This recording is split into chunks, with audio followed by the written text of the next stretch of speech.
Hello and welcome to पढ़ाई बडी।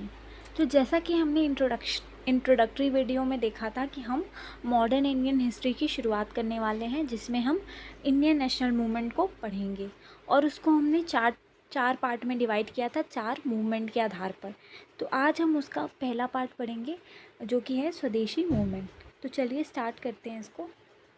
सबसे पहले ये वही डायग्राम है जो पिछले वाले वीडियो में था कि हम स्वदेशी मूवमेंट से को भी पढ़ेंगे और उससे रिलेटेड बाकी चीज़ों को भी पढ़ेंगे। जैसे क्या, जैसे आईएनसी की स्थापना है ना, काउंसिल्स एक्ट 1892, और फिर एक्सट्रीमिस्ट एंड मॉडरेट्स का पीरियड। उसके बाद हमारा मेन स्वदेशी मूवमेंट, फिर पार्टीशन ऑफ बंगाल हो गया।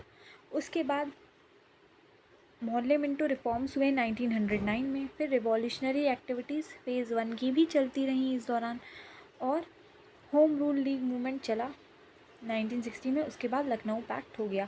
तो ये कुछ एक्टिविटीज़ थी हमारी स्वदेशी मूवमेंट से रिलेटेड। ठीक है, अब हम इसको थोड़ा डिटेल में पढ़ते हैं। चलिए एक एक करके। सबसे पहले आईएनसी की हम स्थापना के बारे में पढ़ेंगे कि किस तरीके से क्या क्या हुआ। ठीक है, सबसे पहले देखिए, आईएनसी को एओ ह्यूम ने इसकी स्थापना की थी। ठीक है, कब? 1885 के दिसंबर में। कहाँ? गोकुलदास तेजपाल संस्कृत कॉलेज इन बॉम्बे, यहाँ पे इसकी स्थापना हुई थी। उसके बाद इसके पहले प्रेसिडेंट कौन थे? वोमेश चंद्र बनर्जी। अच्छा, उसके बाद आईएनसी की स्थापना से पहले 2 सेशन हुए थे इंडियन नेशनल कॉन्फ्रेंस के। ठीक है, कब? 1883 में और 1885 में। जिसके कौन मेन आर्किटेक्ट थे, मतलब मेन चलाने वाले कौन थे? सुरेंद्र नाथ बनर्जी और आनंद मोहन बोस। उसके बाद 1890 में कादम्बिनी गांगुली जो हैं वो पहली वुमेन ऐसी बनी ग्रेजुएट कैलकाटा यूनिवर्सिटी से जिन्होंने आईएनसी को एड्रेस किया। उसके बाद फिर आईएनसी की स्थापना हुई भी थी। तो देखिए, इकोनॉमिक क्रिटिक भी उस समय बहुत हो रहा था, है ना, ब्रिटिश की पॉलिसीज़ को लेकर। जैसे किसने किसने किया? दादा भाई नौरोजी, आरसी दत्त, दिनशॉ वाचा एक्सेट्रा। ठीक है, तो इन लोगों ने इकोनॉमिक क्रिटिक भी की इसी टाइम। उसके बाद आईएनसी की जब स्थापना हुई तो 2 मेन डिमांड सामने रखा गया। क्या? पहला तो क्या कि काउंसिल्स को एक्सपैंड किया जाए। उस समय जो लेजिस्लेटिव काउंसिल चल रही थी उसको एक्सपेंशन होना चाहिए और रिफॉर्म होना चाहिए। ठीक है, उस समय काउंसिल्स में नॉन ऑफिशियल्स की जो स्ट्रेंथ थी वो बहुत कम थी, और उसको ये लोग चाह रहे थे आईएनसी वाले कि बढ़ाई जाए। और साथ ही साथ कुछ ऐसी चीज़ें हैं उसमें गलत जो कि इंडियंस के ख़िलाफ़ हैं, उसको रिफ़ॉर्म किया जाए। तो ये सारी चीज़ें हुई। अच्छा, इसमें मैं बिल्कुल बुक का पॉइंट टू पॉइंट नहीं बता रही हूँ, बस वही पॉइंट्स बता रही हूँ जो कि हमारे एग्ज़ाम के पर्सपेक्टिव से इम्पॉर्टेंट है। उसके बाद नेक्स्ट आते हैं। देखिए, डिमांड जो हो रही थी उसको पूरा भी किया गया। कैसे? इंडियन काउंसिल्स एक्ट आया 1892 में। 1885 में स्थापना हुई कांग्रेस की और उन्होंने मांग रखी, और 1892 तक इंडियन काउंसिल्स एक्ट 1892 आ गया। अब इसमें क्या मेजर चीज़ें की गई? सबसे पहले तो जो नॉन ऑफिशियल मेंबर थे उनकी स्ट्रेंथ बढ़ाई गई। ठीक है, और इलेक्शन का एक कॉन्सेप्ट थोड़ा सा इंट्रोड्यूस किया गया। प्योर इलेक्शन का नहीं, बट हाँ कुछ मिलता जुलता। नॉन ऑफिशियल मेंबर्स को कौन नॉमिनेट कर रहा था? बंगाल चैम्बर ऑफ कॉमर्स और प्रोविंशियल लेजिस्लेटिव काउंसिल के मेंबर नॉमिनेट करके भेज रहे थे। ठीक है, और उसके बाद ये भी रिफॉर्म किया गया कि बजट को अब हम डिस्कस कर सकते हैं लेकिन वोट नहीं कर सकते अभी भी। ठीक है, डिस्कस लेकिन कर सकते हैं। क्वेश्चंस हम पूछ सकते हैं, आस्क कर सकते हैं, लेकिन उसके सप्लीमेंट्री नहीं पूछ सकते। तो ये सारे रिफॉर्म्स हुए काउंसिल्स एक्ट 1892 में। उसके बाद हम आते हैं कि स्वदेशी मूवमेंट के पहले क्या क्या एक्टिविटीज़ हुई। सबसे पहला तो ये देखिए, 1903 में डिसीजन लिया गया कि हम बंगाल को पार्टीशन कर देंगे। ठीक है, इसके कुछ रीज़न ये दिए गए कि इतना बड़ा एरिया है बंगाल का कि उसको गवर्न करना एडमिनिस्ट्रेटिव पर्पज़ से बहुत ही डिफ़िकल्ट हो रहा है, तो हम उसको क्या करेंगे? डिवीज़न कर देंगे। डिवीज़न करके ईस्ट और वेस्ट साइड में डिवाइड कर देंगे, जिससे कि हम उसको अच्छे से एडमिनिस्टर कर सकते हैं। लेकिन मेन रीज़न इसका ये था कि वहाँ बंगाल में उस टाइम में काफ़ी सारी रिवॉल्यूशनरी एक्टिविटीज़ चल रही थी। ठीक है, ज़्यादातर जो रिवॉल्यूशनरी एक्टिविटीज़ थी वो बंगाल साइड से ही इमर्ज हो रही थी। तो ब्रिटिशर्स को ये डर लगने लगा कि अगर ऐसे ही चलता रहा तो ये काफ़ी ज़्यादा बढ़ सकता है। तो उन्होंने क्या डिसीजन ले लिया कि हम बंगाल को ही पार्टीशन कर देंगे हिंदू मुस्लिम लाइंस पे, कि डिवाइड एंड रूल वाली पॉलिसी ये लोग अप्लाई कर सकें। उसके बाद 1903 और 5 के दौरान जब ये डिसीजन आया तब एंटी पार्टीशन कैंपेन चलाए गए मॉडरेट्स के द्वारा, और उस समय कुछ न्यूज़पेपर्स भी निकाले गए जैसे हिताब्दी, संजीवनी और बंगाली। उसके बाद 7 अगस्त को 1905 को कैलकाटा टाउन हॉल में बॉयकॉट रेजोल्यूशन को पास किया गया और स्वदेशी मूवमेंट को लॉन्च किया गया फॉर्मली, ठीक है। उसके बाद अक्टूबर 16 को फाइनली इतने सारे प्रोटेस्ट के बावजूद अक्टूबर 16, 1905 को बंगाल का पार्टीशन कर दिया गया। अब देखिए क्या होता है, 1905 में उस समय कांग्रेस का सेशन होता है गोपाल कृष्ण गोखले की प्रेसिडेंटशिप में बनारस में।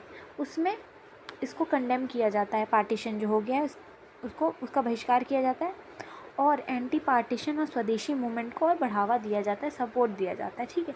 तो हमें ये याद रखना है कि इसके बाद जो स्वदेशी मूवमेंट हुआ था, इसके बाद कौन सा सेशन हुआ था, बनारस सेशन हुआ था, किसकी प्रेसिडेंटशिप के अंदर, तो गोपाल कृष्ण गोखले की प्रेसिडेंटशिप के अंदर। उसके बाद 1906 में फिर से हुआ हमारा कांग्रेस का सेशन, कहाँ हुआ, कैलकाटा में हुआ, दादा भाई नावरोजी की प्रेसिडेंटशिप के अंडर। और इसमें देखिए हमारा जो आईएनसी का एम बना दिया गया कि हमारा एम क्या है, अब सेल्फ गवर्नमेंट या स्वराज मिले हमें, ठीक है, खुद से हम गवर्न कर सकें। तो ये हम गोल सेट किया गया कांग्रेस का। तो ये वाला सेशन बहुत इंपॉर्टेंट हो जाता है। क्या क्या याद रखना है, 1906 में कैलकाटा के अंदर सेशन हुआ था जिसे किससे हेड किया था, दादा भाई नावरोजी ने, और वहाँ पे गोल क्या बनाया गया, आईएनसी का सेल्फ गवर्नमेंट अचीव करना है जिसे हम स्वराज भी कहते हैं, ठीक है। तो ये डेट्स याद रख लिए, 1 अगस्त 7, 1905 जबकि स्वदेशी मूवमेंट लॉन्च हुआ, 1905 का कांग्रेस सेशन, 1906 का कांग्रेस सेशन, और पार्टीशन ऑफ बंगाल कब हुआ, अक्टूबर 16, 1905। उसके बाद देखते हैं आगे क्या क्या एक्टिविटीज़ हुई। आगे देखिए 1907 में फिर तीसरा सेशन, देखिए लगातार 3 सेशन है, तीनों बहुत इंपॉर्टेंट है। 1905 में क्या हुआ, कंडेम किया गया पार्टीशन को। 1906 में स्वराज या फिर सेल्फ गवर्नमेंट का गोल बनाया गया। और 1907 में क्या हुआ, सूरत सेशन हुआ, सूरत में सेशन हुआ जहाँ पे सूरत स्प्लिट हो गई, ठीक है। इस समय क्या था, एक्सट्रीमिस्ट और मॉडरेट्स में इंडियन नेशनल कांग्रेस बटा हुआ था, ठीक है, एक्सट्रीमिस्ट और मॉडरेट्स में। अब इन लोगों की आइडियोलॉजी में बहुत सारे डिफरेंसेस थे जिसे कि हम बहुत डिटेल में नहीं देखेंगे, बट अब अभी आप ये समझ लीजिए बहुत आइडियोलॉजी इन लोगों की डिफरेंट थी, जिस वजह से क्या हो रहा था, क्लैश हो रहा था बहुत। और फाइनली सूरत में क्या हुआ, स्प्लिट हो गया, एक्सट्रीमिस्ट को कांग्रेस से निकाल दिया गया। फिर फाइनली क्या होता है, 1911 में काफ़ी सारे प्रोटेस्ट होते हैं, इसके बाद पार्टीशन को एनल कर दिया जाता है, ठीक है। तो ये काफ़ी बड़ी उपलब्धि थी आईएनसी की। उसके बाद हम चलिए देखते हैं कि स्वदेशी मूवमेंट के दौरान मतलब किस तरीके की न्यू स्ट्रगल्स सामने आए, ठीक है, किस तरीके से स्ट्रगल करना लोगों ने शुरू किया।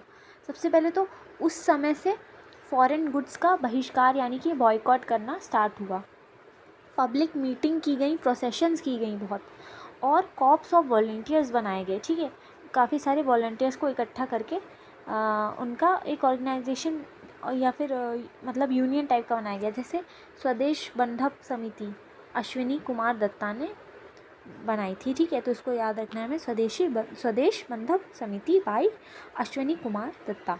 उसके बाद फेस्टिवल्स का यूज़ किया गया, ठीक है, फेस्टिवल्स को एक सेंटर में रख के लोगों को सेल्फ रिलायंस के ओर मोटिवेट किया गया।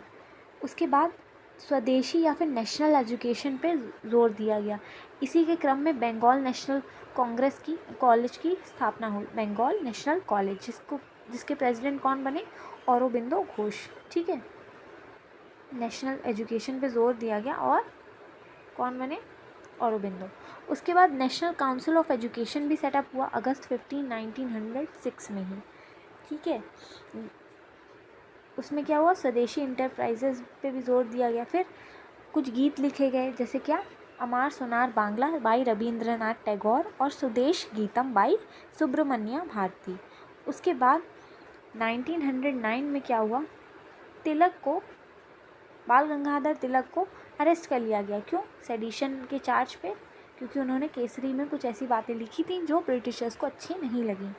उसके बाद देखिए गवर्नमेंट की इस समय स्ट्रैटेजी ये थी कैरेट एंड स्टिक वाली, रिफॉर्म दो, ठीक है, उसके बाद उनको लाठी से मारो, फिर उनको कुछ रिफॉर्म दो, उसके बाद फिर लाठी से मारो, ठीक है। इस तरीके से उनकी स्ट्रैटेजी थी कि कभी भी पूरी बात मत मानो, थोड़ी थोड़ी बात उनको लालच दे के, कैरेट जैसे रैबिट होता है ना, रैबिट को कैरेट दे के ललचाओ, उसके बाद फिर छीन के फिर मारो, ठीक है। इस तरीके से स्ट्रैटेजी अपनाई गई।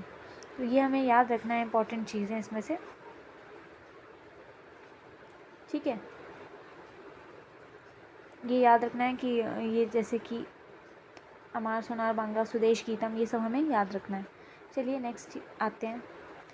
नेक्स्ट हमारा है यहाँ पे, अभी जो कैरेट एंड स्टिक पॉलिसी की बात कर रहे थे, उसी के क्रम में यहाँ पे कुछ रिफॉर्म्स लाए गए जिनको नाम दिया गया मॉर्ले मिंटो रिफॉर्म्स ऑफ 1909 में लाए गए। इसमें क्या कहा गया कि इंडियन भी पार्टिसिपेट कर सकते हैं लेजिस्लेटिव काउंसिल के इलेक्शंस में।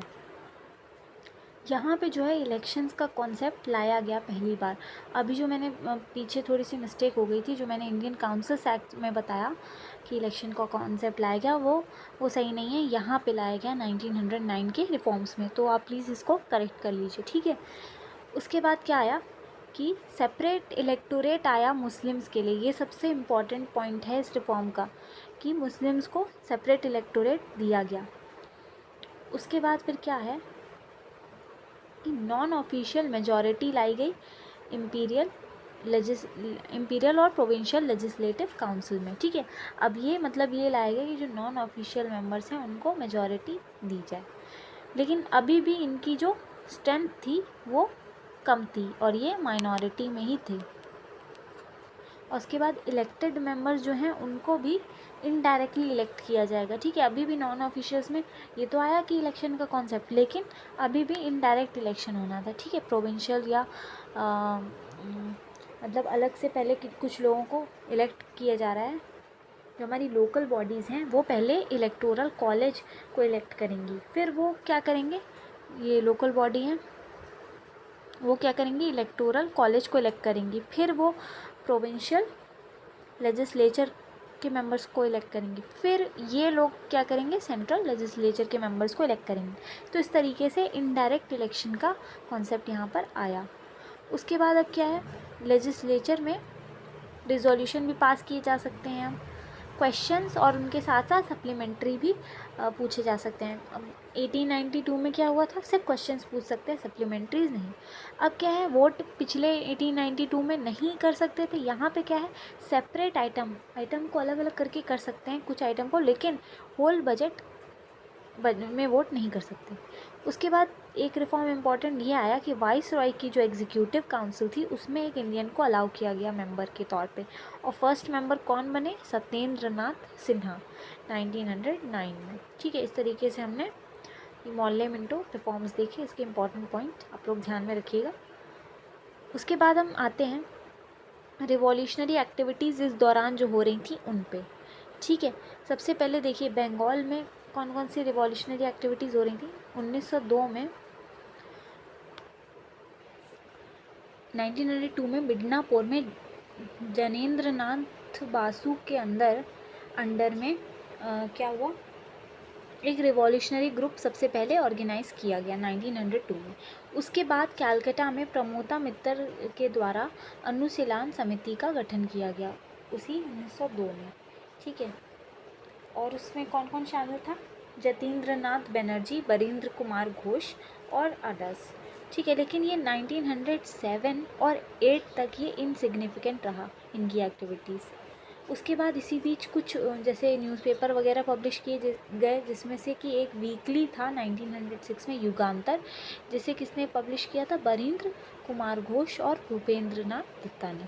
उसके बाद देखिए सबसे पहला 1907 में क्या किया, लेफ्टिनेंट गवर्नर जो फ्रेज़र थे, ठीक है, उनकी ट्रेन को डीरेल करने की कोशिश की गई, ये अटेम्प्ट किया गया, ठीक है, सबसे पहले 1907 में।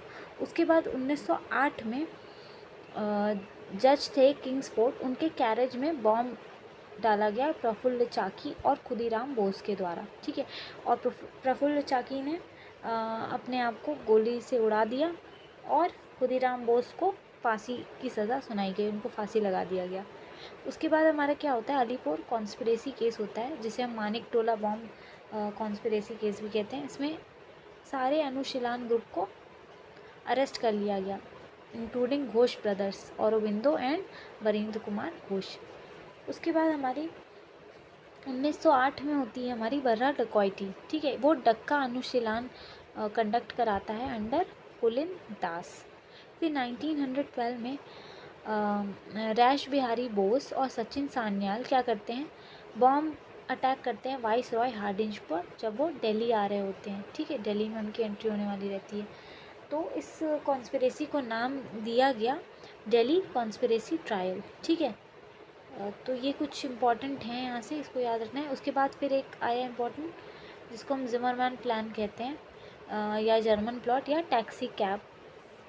इसको जर्मन प्लॉट या टैक्सी कैब डिकॉइटी इसलिए बोला गया क्योंकि देखिए इसमें क्या किया गया था कि हमारे रैश बिहारी बोस और जतिन मुखर्जी ने मिलकर इसे प्लान किया गया था। वो लोग उन्होंने क्या किया था, जर्मन आर्म्स और एम्यूनिशंस को इकट्ठा किया गया था उनके द्वारा कई सारी डकॉइटीज़ करके, ठीक है। और पैसा इसके लिए जुटाया गया था, जिसको टैक्सी कैब या फिर बोट डकॉइटी कहा गया। तो इसमें ये क्या था, एक इंडो जर्मन कॉन्स्पिरेसी था, जिसमें ये इन लोग का प्लान था कि ये पूरे इंडिया में इंसरेक्शन को पैदा करेंगे, ठीक है। और मतलब ऐसी अपराइजिंग पैदा करेंगे कंट्री में कि पूरी तरीके से ब्रिटिशर्स से मतलब लड़ेंगे ये। तो इसी दौरान लेकिन क्या हुआ, ये प्लान जो हुआ वो लीक हो गया, किसी ने इस प्लान को लीक कर दिया, जिसकी वजह से ये प्लान भी फेल हो गया और ज़्यादातर इसमें जो लोग इन्वॉल्व थे उनको मार दिया गया। इस दौरान यहाँ पे कई न्यूज़पेपर पब्लिश हुए, जिसमें से कि कुछ हैं संध्या युगांतर जो कि बंगाल के थे, और कल महाराष्ट्र में। अब हमने ये बंगाल के कुछ रिवॉल्यूशनरी एक्टिविटीज़ को देखा, ठीक है। आई होप आप लोगों को ये याद रहेगा। इसके बाद फिर हम देखेंगे कि महाराष्ट्र में कौन कौन सी रिवॉल्यूशनरी एक्टिविटीज़ हुई। महाराष्ट्र में सबसे पहले देखिए 1879 से ही इसकी शुरुआत हो गई थी। रामोजी पीजेंट फोर्स की शुरुआत की गई वासुदेव बलवंत फड़के के द्वारा। उसके बाद 1897 में चापेकर ब्रदर्स थे, दामोदर और बालकृष्ण, उन्होंने प्लेग कमिश्नर जो थे पूना के रैंड और लेफ्टिनेंट आयरिस्ट, इनका मर्डर कर दिया, ठीक है। 1897 में देखिए 1879 और ये 1897। फिर 1899 में मित्र मेला ऑर्गेनाइज किया गया सावरकर के द्वारा, वीर सावरकर के द्वारा। उसके बाद 1904 में क्या हुआ, मित्र मेला जो है वो अभिनव भारत के साथ मर्ज हो गया। और 1890s के दौरान तिलक के ये दोनों केसरी और महारत्ता पब्लिश होते थे, ठीक है। उसके बाद देखिए हम पंजाब में देखेंगे क्या क्या होता है। पंजाब में पंजाबी और भारत माता दो पब्लिकेशन थी, किसकी, पंजाबी लाला लाजपत राय की और भारत माता अजीत सिंह की। पंजाब में जो ज़्यादातर एक्टिविटीज़ थी वो एक्सट्रीमिस्ट उनमें कंटेंट था, जैसे अजीत सिंह ने भी अंजुमन मोहिज़बान ए वतन की स्थापना की। तो इस तरीके से पंजाब में कुछ एक्टिविटीज़ हुई। उसके बाद कुछ इम्पॉर्टेंट एक्टिविटीज़ जो हुई वो हुई अब्रॉड में। देखिए सबसे पहले 1905 में इंडियन होम रूल सोसाइटी की स्थापना की गई, जिसे इंडिया हाउस भी कहा जाता है। किसने किया, ये श्यामजी कृष्ण वर्मा ने किया, कहाँ, लंदन में, ठीक है। उसके बाद मतलब इसके द्वारा ही एक जर्नल पब्लिश होता था जिसको द इंडियन सोशोलॉजिस्ट कहते थे, ठीक है। और इसके मेंबर कौन कौन थे, वीर सावरकर जी और हरदयाल जी, ठीक है। तो इंडियन होम रूल सोसाइटी, जिसको इंडिया हाउस भी कहते हैं, जिसकी स्थापना श्यामजी कृष्ण वर्मा ने की लंदन में, और ये जनरल पब्लिश करता था जिसे कहते हैं हम इंडियन सोशोलॉजिस्ट। फिर 1909 में मदन लाल ढींगरा ने कर्जन वाइली का असैसिनेशन कर दिया, ठीक है। ये एक एक्टिविटी हुई। इसके बाद एक इम्पॉर्टेंट नाम आता है मैडम भीकाजी कामा का, ये पेरिस और जेनेवा से रिलेटेड हैं। इन्होंने वंदे मातरम लिखा, मतलब इनके द्वारा पब्लिश की जाती थी। फिर उसके बाद एक मेन इम्पॉर्टेंट एक्टिविटी हुई जिसे हम कहते हैं द गदर मूवमेंट। ये 1913 में हुआ। हेडक्वार्टर इसका था सैन फ्रांसिस्को में। और ये किस पे बेस्ड है, देखिए सबसे पहले इसमें जो एक कोमगाता मारू इंसिडेंट ने बहुत इम्पॉर्टेंट रोल प्ले किया। ये इंसिडेंट क्या हुआ था कि एक शिप गई थी वैंकूवर के लिए, उसमें करीब 370 पैसेंजर्स थे। उनको 2 महीने तक वहाँ शिप में ही रखा गया, अंदर उनको घुसने की इजाज़त नहीं दी गई और फाइनली वो उन शिप को वापस भेज दिया गया 2 महीनों के बाद। और वो कलकत्ता में बज में आके वो शिप आई। तभी इन लोगों ने ये डिसाइड किया कि हम कुछ एक्टिविटी ऐसी करेंगे ब्रिटिशर्स के ख़िलाफ़, और बहुत सारी प्लानिंग भी हुई, इसमें फ़ंड रेज़ किए गए, लेकिन फाइनली ये प्लान भी फेल हो गया क्योंकि किसी ने धोखे से मतलब ये प्लान को लीक कर दिया गया था। इसी के तुरंत बाद डिफेंस ऑफ इंडिया एक्ट 1915 जो है वो पास किया गया गदर मूवमेंट को रोकने के लिए। अब गदर मूवमेंट के जो इम्पोर्टेंट लीडर्स हैं वो कौन कौन हैं? लीडर्स हैं लाला हरदयाल, करतार सिंह सराभा, रघुबर दयाल गुप्ता, राज बिहारी बोस और सचिन सान्याल। उसके बाद हमारा आखिरी ये Berlin committee of Indian independence, जो कि 1915 में वीरेंद्र नाथ चट्टोपाध्याय द्वारा इसकी स्थापना हुई। और इसके और मेंबर्स कौन थे? भूपेंद्र नाथ दत्ता, लाला हरदयाल और बाकी सब। ये जिमरमैन प्लान के अंडर में ही था, ठीक है, इसकी स्थापना हुई थी। उसके बाद लास्ट हम आते हैं होम रूल लीग मूवमेंट के ऊपर। देखिए, इसे तिलक और एनी बेसेंट ने लॉन्च किया गया था। जब हमारा स्वदेशी मूवमेंट हो गया उसके बाद, जैसे जब जो टाइम बचा तो इन लोगों ने सोचा कि हमें कुछ ऐसी एक्टिविटीज़ करनी चाहिए, ठीक है। तो तिलक और बीसेंट द्वारा ये लॉन्च किया गया था। तिलक की जो लीग थी वो अप्रैल 1916 में लॉन्च हुआ था। कहाँ कहाँ? महाराष्ट्र, कर्नाटक, सेंट्रल प्रोविंसेस, बेरार, और इसकी क्या थी? 6 ब्रांचेस थी। और बीसेंट के कब लॉन्च हुआ था? सितंबर 1916 में मद्रास में, और बाकी जो इंडिया का एरिया था वहाँ पे। और इसकी 200 ब्रांचेस थी, लूजली ऑर्गेनाइज थी बहुत, ठीक है। और इसके ऑर्गेनाइजिंग सेक्रेटरी कौन थे? जॉर्ज अरुण दले। और मेथड्स क्या यूज़ हुए इसमें मेथड्स यूज़ हुए, पॉलिटिकली एजुकेट किया गया लोगों को, ठीक है। डिस्कशंस होती थी, कॉन्फ्रेंसेस होती थी, प्रोपेगेंडा चलाए जाते थे, रिलीजियस सॉन्ग्स लिखे जाते थे, ठीक है, ताकि लोगों में थोड़ी अवेयरनेस आ सके। और इसमें देखिए किन्होंने नहीं पार्टिसिपेट किया? Anglo Indians, most of Muslims, non Brahmins from south, इन लोगों ने इसमें पार्टिसिपेट नहीं किया। उसके बाद जब ये मूवमेंट चल रहा था तब बहुत रिप्रेशन किया गया ब्रिटिशर्स के द्वारा। तो इस दौरान इस रिप्रेशन से मतलब त्रस्त होकर सर एस सुब्रमण्य अय्यर थे, इन्होंने अपनी नाइटहुड को रिनाउंस कर दिया, ठीक है।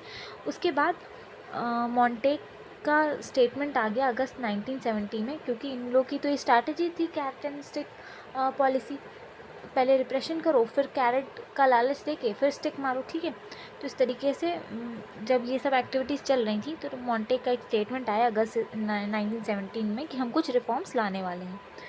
इस तरीके से इसको रिप्रेस किया गया। उसके बाद देखिए आगे क्या होता है। लखनऊ सेशन होता है 1916 में ही, जिसकी चेयरपर्सन कौन होता है? अंबिका चरण मजूमदार। और इसमें क्या किया जाता है? जो एक्सट्रीमिस्ट को निकाला गया था कांग्रेस से बाहर, उनको फिर से रीएडमिट कर दिया जाता है। लखनऊ पैक्ट होता है 1916 में, किसके बीच? मुस्लिम लीग और कांग्रेस के बीच में, जिसमें ये डिसाइड करते हैं कि हम अपनी कॉमन डिमांड्स रखेंगे ब्रिटिशर्स के सामने, ठीक है। जिसमें कि क्या चीज़ें मानी गई? पहले तो क्या, ठीक है, सेपरेट इलेक्टोरेट चलता रहे, इट्स ओके। और उसके बाद लेजिस्लेचर में मुस्लिम को एक फिक्स्ड प्रोपोर्शन की सीट्स भी दी जाए। और जॉइंट डिमांड रखेंगे ये ब्रिटिशर्स के सामने, क्या? कि सेल्फ गवर्नमेंट दिया जाए, इलेक्टेड मेजॉरिटी लाई जाए काउंसिल्स में, सेक्रेटरी ऑफ स्टेट जो हैं उनको अभी यहाँ इंडिया में से पेमेंट दी जा रही है, उनको ब्रिटिश ट्रेजरी में से उनकी पेमेंट हो। और वाइसरॉय की एग्जीक्यूटिव काउंसिल के half of the members Indian होने चाहिए। और लेजिस्लेटिव काउंसिल की टर्म क्या होनी चाहिए? 5 साल की होनी चाहिए फिक्स्ड। तो इस तरीके से ये डिमांड रखी गई। और हमने आज स्वदेशी मूवमेंट और उससे रिलेटेड जो बाकी चीज़ें थी उनको कवर कर लिया है होम रूल लीग मूवमेंट तक, यानी कि हमने 1916 तक का लगभग पीरियड कवर कर लिया। अब इसके आगे का पीरियड जो कि नॉन कॉपरेशन मूवमेंट से रिलेटेड है वो हम नेक्स्ट लेक्चर में कवर करेंगे।